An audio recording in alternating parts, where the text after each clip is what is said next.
Hello दोस्तों, स्वागत है आपका हमारे YouTube channel full study with Joy में। तो आज का टॉपिक हमारा बहुत इंपॉर्टेंट टॉपिक है, जो है भारत की मिट्टी।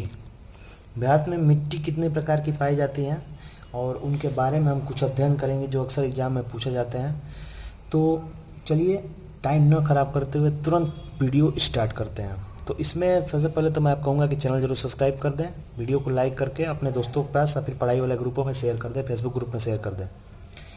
तो चलिए शुरू करते हैं। भारत की मिट्टी, इसमें सबसे इम्पोर्टेंट टॉपिक जो एग्जाम में अक्सर पूछा जाता है ये है कि मिट्टियों के अध्ययन को क्या कहा जाता है। तो मिट्टियों के अध्ययन को पेडोलॉजी कहा जाता है, जिसकी स्पेलिंग होती है PEDOLOGY, पेडोलॉजी, जिसको मृदा विज्ञान के रूप में जाना जाता है। तो ये हमारा एक इम्पोर्टेंट चीज़ है, इसको हम लोग कभी नहीं भूलना है कि मिट्टी के अध्ययन को क्या कहते हैं, मृदा विज्ञान को क्या कहते हैं, पेडोलॉजी कहते हैं। अब भारतीय कृषि अनुसंधान परिषद ने भारत की मिट्टियों को 8 वर्गों में विभाजित किया है। ठीक, जो 8 वर्ग हैं उनमें से कुछ का अध्ययन हम करेंगे यहाँ पर, फिर कोशिश करेंगे कि आपको 8 बताएं एक ही वीडियो में। तो चलिए बात करते हैं। सबसे पहले जो हमारा होता है वो है जिसको कहा जाता है जलोढ़ मिट्टी। आप इसको इंग्लिश आप जानना चाहते हैं तो इसको कहा जाता है एलुवायल सॉइल। तो इस प्रकार की मिट्टी का कहाँ कहाँ प्रयोग है, ये कहाँ कहाँ पाया जाता है, इसके बारे में हम बात करेंगे। ठीक, सबसे पहले पाया जाता है कि जलोढ़ मिट्टी जो होती है यह उर्वरता के लिए बहुत ज़्यादा उपयोगी है। आप सुनते रहिए, मैं यहाँ पर टॉपिक लिख दे रहा हूँ, उसके बाद बोलता हूँ। इसको इतना ज़्यादा लिखना बहुत कठिन है। तो बात करेंगे कि जलोढ़ मिट्टी उर्वरता की दृष्टि से काफ़ी अच्छी मानी जाती है। तो ये उर्वरता में यह सबसे बेस्ट मिट्टी में से एक है। तो ये कि इसमें इस प्रकार में इसमें कौन कौन सी फसलें होती हैं। पहले तो बात तो ये है कि इसका उर्वरता बहुत अधिक होता है। उसके बाद इसमें कौन कौन सी फसलें पाई जाती हैं, मुख्य रूप से उगाई जाती हैं। तो उनमें से आप इसको नोट कर लीजिए। पहला है धान, उसके बाद है मक्का, दलहन मतलब दाल, उसके बाद फिर आलू, गेहूं और ईटीसी बहुत सारे इसमें और उगाई जाती हैं। मुख्य रूप से ये चीज़ें उगाई जाती हैं।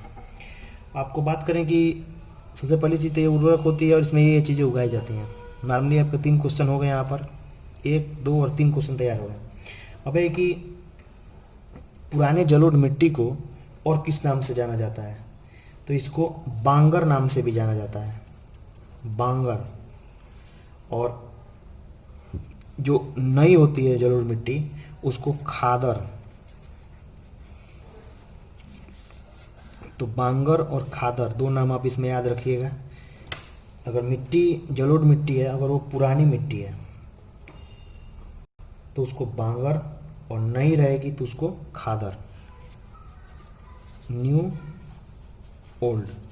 तो इसमें ये 2 चीज़ हैं, ये चीज़ आप नोट कर लीजिए। उसके बाद होता है कि यह मिट्टी भारत के 22% क्षेत्रफल में पाई जाती है। जो इसका प्रतिशत है पूरे भारत के मिट्टी के जो पूरे बना हुआ है भारत, उसमें 22% भारत इसी जलोढ़ मिट्टी से बना हुआ है। ठीक, और अब बात करते हैं कि ये किस प्रकार बना है। तो ये किस प्रकार बना है उसके लिए जानिए आपकी यह नदियों द्वारा लाई गई मिट्टी है। तो सबसे पहले इस प्रकार की मिट्टी नदियों द्वारा लाई जाती हैं। कहाँ से आती हैं तो आपको पता होगा, पहाड़ों से नदियाँ बह के आती हैं, ऊंची जगहों से बह के आती हैं। तो यह है कि इस प्रकार की मिट्टियाँ नदियों द्वारा लाई जाती हैं। इस मिट्टी में पोटास सबसे ज़्यादा रहता है, पोटास, लेकिन नाइट्रोजन, फास्फोरस और ह्यूमस की कमी होती है। इसमें कमी किस चीज़ की होती है, नाइट्रोजन की, फास्फोरस की और ह्यूमस की। ह्यूमस इन 3 चीज़ों में मिट्टियों में बहुत ज़्यादा उपयोगी होती हैं। तो इसमें इन 3 चीज़ों की कमी होती है, लेकिन इसमें पोटास बहुत ज़्यादा होता है। तो ये जानकारी रहा हमारा जलोढ़ मिट्टी के बारे में। अब जलोढ़ मिट्टी के बाद हम नेक्स्ट, इसको आप स्क्रीनशॉट ले सकते हैं। जलोढ़ मिट्टी के बाद हम नेक्स्ट मिट्टी पढ़ेंगे जिसका नाम है 2 नंबर पे हमारा आता है वो ब्लैक सॉइल, काली मिट्टी।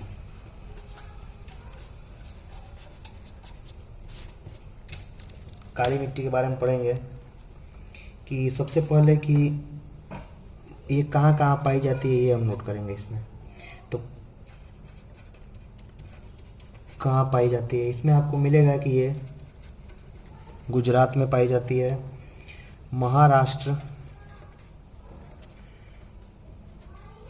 गुजरात, महाराष्ट्र, मध्य प्रदेश, और इस मध्य प्रदेश की जो वेस्ट है उसमें पाई जाती है, वेस्ट साइड में। उड़ीसा नोट करते रहिए, कर्नाटक का उत्तरी जिला, आंध्र प्रदेश का दक्षिणी समुद्र तटीय क्षेत्र, तमिलनाडु के सेलम, रामानाथपुरम, कोयम्बटूर, तिरुन्नवैली जिलों एवं राजस्थान की बूंदी एवं टोंक जिले में पाई जाती है। ठीक, इस चीज़ को मैं एक बार दोहरा देता हूँ कि भारत में काली मिट्टी गुजरात, महाराष्ट्र, मध्य प्रदेश के क्षेत्रों में एवं उड़ीसा के क्षेत्रों, कर्नाटक के उत्तरी जिला, आंध्र प्रदेश के दक्षिणी में एवं समुद्री क्षेत्र में, तमिलनाडु के सलेम, रामनाथपुरम, कोयम्बटूर, तिरुनलवैली जिलों में, राजस्थान के बूंदी एवं टोंक जिले में पाई जाती है। ठीक, ये सब चीज़ों में पाई जाती है काली मिट्टी। ठीक, अब इसको सबसे इम्पोर्टेंट एग्जाम में पूछने वाला चीज़ है कि इसको और किस नाम से जाना जाता है। तो इसको रेगुर मिट्टी के नाम से भी जाना जाता है, रेगुर मिट्टी के नाम से जाना जाता है। ठीक, इसमें सबसे अधिक बढ़िया कौन कौन सी फसल होती है, तो आपको बता दें कि काली मिट्टी कपास की खेती के लिए सबसे ज़्यादा उपयोगी है। कपास की खेती सबसे बढ़िया काली मिट्टी में होती है, इस चीज़ को आपको याद रखना है। फिर अन्य फसलों में इसमें गेहूँ, ज्वार, बाजरा आदि को उगाया जाता है। ठीक, अब बात करेंगे कि इसमें कौन कौन से मिनरल्स और तो होते हैं, नहीं होते हैं, तो वो भी हमारे एक टॉपिक है। जैसे उसमें जलोढ़ मिट्टी में तो सबसे ज़्यादा पोटास रहता है, लेकिन इसमें बात करें कि इस मिट्टी का निर्माण बेसाल्ट चट्टानों के टूटने फूटने से होता है। इसमें आयरन, चूना, एल्युमिनियम, मैग्नीशियम की बहुलता होती है। ठीक, इसमें आयरन, चूना, एल्युमिनियम और मैग्नीशियम की अधिकता होती है। और इस मिट्टी का काला रंग इसमें टिटेनीफेरस मैग्नेटाइट एवं जीवांश की उपस्थिति के कारण होता है। तो लोग पूछ सकता है कि काली मिट्टी का रंग काला क्यों होता है, लाल मिट्टी का रंग लाल क्यों होता है। ठीक, तो वैसे ही इसमें पूछा जाए कि काली मिट्टी का रंग काला क्यों होता है, तो आपको ये चीज़ याद रखना है, टिटेनीफेरस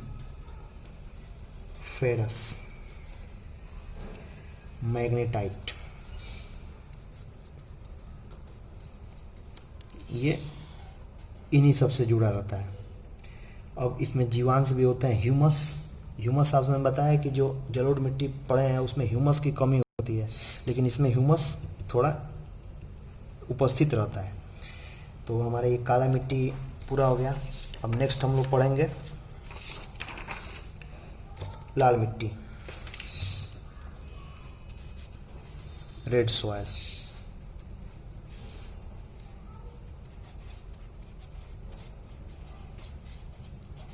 ये तीसरी प्रकार की मिट्टी है हमारी। इसका निर्माण जलवायविक परिवर्तनों के परिणाम स्वरूप रवेदार एवं कायांतरित शैलों के विघटन एवं वियोजन से होता है। इस मिट्टी में सिलिका एवं आयरन की बहुलता होती है। सिलिका प्लस आयरन इसमें ज़्यादा होते हैं, सिलिका।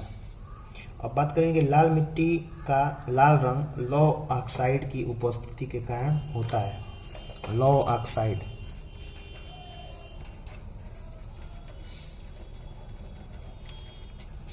हम लोग पुराने वीडियो में पढ़ा, पुराने मतलब मिट्टी में पढ़ा कि काली मिट्टी होती है, उसमें टिटेनीफेरस मैग्नेटाइट के कारण वो काली होती है। तो ये लौ ऑक्साइड बहुत सारे होते हैं, इसमें बहुत प्रकार के लौ ऑक्साइड पाए जाते हैं। उसका सूत्र बताने की ज़रूरत नहीं है, आपको बहुत पता होगा। लौ ऑक्साइड नहीं पता होगा तो आप सर्च कर सकते हैं, गूगल पर आपको मिल जाएगा। तो लौह ऑक्साइड की वजह से ये लाल होती है, ठीक। लेकिन जलयोजित रूप में यह पीली दिखाई पड़ती है, जल में मिलता है तो ये पीला दिखाई पड़ता है, ठीक। अब बात करेंगे इसके बारे में कि यह अम्लीय प्रकृति की मिट्टी होती है। इसमें नाइट्रोजन, फास्फोरस और ह्यूमस की कमी होती है। इसमें नाइट्रोजन, फास्फोरस और ह्यूमस तीनों की कमी होती है और यह प्रायः उर्वरता विहीन बंजर भूमि के रूप में पाई जाती है।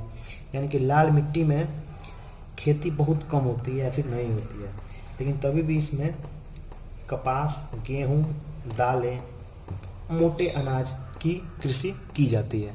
इसमें तभी भी उगता है, थोड़ा अच्छा ही उगता है, लेकिन इसमें गेहूं, कपास, दालें और मोटे अनाज की खेती की जाती है। भारत में यह मिट्टी आंध्र प्रदेश, मध्य प्रदेश के पूर्वी भाग, छोटा नागपुर के पठारी क्षेत्र, पश्चिमी बंगाल के उत्तरी पश्चिमी जिलों, मेघालय की गारो, महाराष्ट्र, तमिलनाडु, कर्नाटक के कुछ भागों में पाई जाती है। चूनों का इस्तेमाल कर लाल मिट्टी की उर्वरता को बढ़ाई जा सकती है। आपने पढ़ा था कि इसमें रेगुर मिट्टी जो ब्लैक सॉइल में चूना रहता है, लेकिन इसमें नहीं रहता है। इसमें थोड़ा सा भी चूना मिला के या फिर अपनी जांच करवा के मिट्टी की जांच करवाइए, तब उसके बाद आप इसको उर्वरक बना सकते हैं इसमें चूना मिलाकर, क्योंकि इसमें चूना नहीं पाया जाता है। अब नेक्स्ट है कि कौन सा मिट्टी हमारा, नेक्स्ट मिट्टी हम लोग का है लेटेराइट मिट्टी। रेड सॉइल हो गया, अब लेटेराइट पढ़ेंगे हम।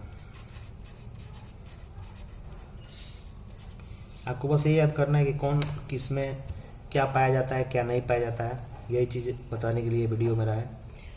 तो लेटेराइट मिट्टी का निर्माण कैसे होता है, निर्माण हम लोग जानेंगे। सबसे पहले निर्माण में आप आइए कि इसका निर्माण मानसूनी जलवायु की आर्द्रता एवं शुष्कता के क्रमिक परिवर्तन के परिणाम स्वरूप उत्पन्न विशिष्ट परिस्थितियों में होता है। इसमें आयरन और सिलिका की बहुलता होती है, जस्ट लाइक दिस। इसमें आयरन और सिलिका, इसमें आयरन और सिलिका की बहुलता इसमें भी होती है, और सैलों के टूटने फूटने से इस मिट्टी का निर्माण होता है। और मिट्टी को गहरी लाल लेटेराइट, सफ़ेद लेटेराइट, भूमिगत जलवायु लेटेराइट के रूप में वर्गीकृत किया जा सकता है, ठीक। गहरी लाल लेटेराइट में लौह एवं तथा पोटास की बहुलता होती है। इसके उर्वरता कम होती है, लेकिन निचले भाग में कुछ खेती की जा सकती है। सफ़ेद लेटेराइट उर्वरता सबसे कम होती है और कोलिन के कारण इसका रंग सफ़ेद होता है। भूमिगत जलवायु लेटेराइट काफ़ी उपजाऊ होती है, क्योंकि वर्षा काल में लौह अयस्क जल के साथ घुलकर नीचे चले जाते हैं, ठीक। तो लौह अयस्क जो होते हैं इसमें, इस वाले में भी जो लौह अयस्क होते हैं, आयरन के साथ, आयरन का मतलब, तो वो उनके जब वो ज़्यादा रहेंगे तो खेती नहीं हो पाएगी, लेकिन जब कम हो जाएंगे तो खेती हो पाएगी। इसलिए जब नीचे जब बारिश होती है, चाहे पानी खेत में चलाया जाता है, तो ये आयरन जो इसमें होते हैं वो घुल के नीचे चले जाते हैं, पानी के साथ बैठ जाते हैं, तो इसमें खेती करना थोड़ा आसान हो जाता है। तो जो क्या कहते हैं, लेटेराइट मिट्टी चाय, इलायची, काजू की खेती के लिए सर्वाधिक उपयोगी होती है। तो आपको पता होगा, कोई पूछेगा कि इसमें चाय की खेती किस मिट्टी में की जाती है सबसे बढ़िया, तो आपको बताना है चाय, काजू, इलायची। इसके लिए सबसे ज़्यादा उपयोगी मिट्टी कौन सी होती है, लगभग लेटेराइट की मिट्टी होती है, ठीक। अब बात करेंगे कि देश में मृदा अपरदन एवं दुष्परिणामों का नियंत्रण हेतु, इसमें दिया है एक टॉपिक,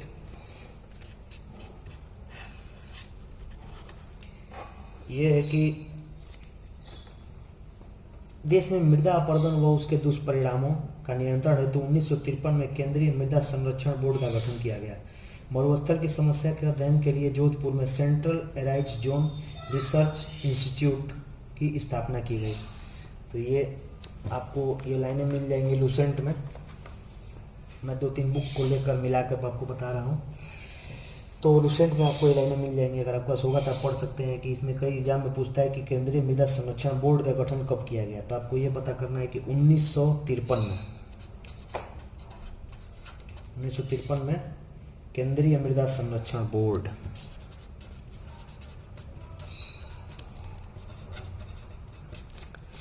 केंद्रीय मृदा संरक्षण बोर्ड, इसकी स्थापना की गई। तो ये वीडियो मेरा 15 मिनट का हो गया है, इसमें और भी चीज़ें बताने के लिए आपको, लेकिन वो सब नेक्स्ट वीडियो में बताएंगे। तो एक बार सब चीज़ हम लोग रिवाइज कर लेते हैं शुरू से। अब आपको एक लेटराइट के बाद एक और मिट्टी होती है जिसको मृत मिट्टी कहते हैं। इसे मृत मिट्टी, आपको गूगल पे सर्च करेंगे कि how many types of soil you can find in India, तो आपको 5 प्रकार की मिट्टी बताएगी। हमने आपको यहाँ पर 4 प्रकार की मिट्टी बताई, जो 5वीं प्रकार की मिट्टी होती है तो वही होती है। और भारत में 8 प्रकार की मिट्टी पाई जाती है, तो जिसमें लेटराइट होती है, लेटराइट के ही कुछ प्रकार हैं, उसी को बताया गया है इसमें। ठीक, तो आप इसको एक बार दोहरा लीजिए। भारत में मिट्टी पेडोलॉजी कहते हैं। जलोढ़ मिट्टी होती है। जलोढ़ मिट्टी में क्या क्या उर्वरता सबसे अधिक होती है। 22% भाग भारत का इस जलोढ़ मिट्टी से बना है।